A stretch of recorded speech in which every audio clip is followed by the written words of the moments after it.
एक माँ की तड़प। सर्दियों के मौसम में एक बूढ़ी औरत अपने घर के कोने में ठंड से तड़प रही थी। जवानी में उसके पति का देहांत हो गया था। घर में एक छोटा बेटा था। उस बेटे के उज्जवल भविष्य के लिए उस माँ ने घर घर जाकर काम किया।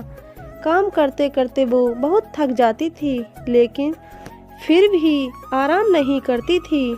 वो सोचती थी जिस दिन बेटा लायक हो जाएगा उस दिन आराम करूंगी। देखते देखते समय बीत गया। माँ बूढ़ी हो गई और बेटे को अच्छी नौकरी मिल गई। कुछ समय बाद बेटे की शादी कर दी। अब घर में एक सुंदर पोता भी हो गया। अब बूढ़ी माँ खुश थी कि बेटा लायक हो गया, लेकिन ये क्या, बेटे व बहू के पास माँ से बात करने तक का वक्त ही नहीं होता था। बस ये फर्क पड़ा था माँ के जीवन में। पहले वह बाहर के लोगों के बर्तन व कपड़े धोती थी, अब अपने घर में बहू बेटे के।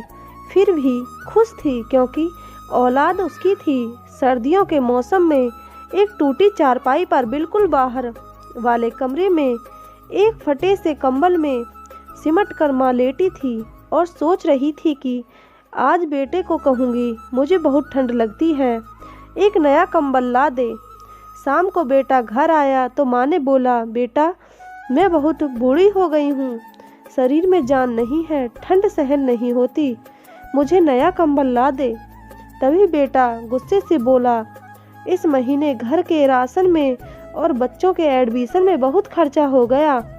कुछ पैसे हैं पर तुम्हारी बहू के लिए शॉल लाना है, वो बाहर जाती है, तुम तो घर में ही रहती हो, सहन कर सकती हो, ये सर्दी निकाल लो, अगले साल ला दूंगा।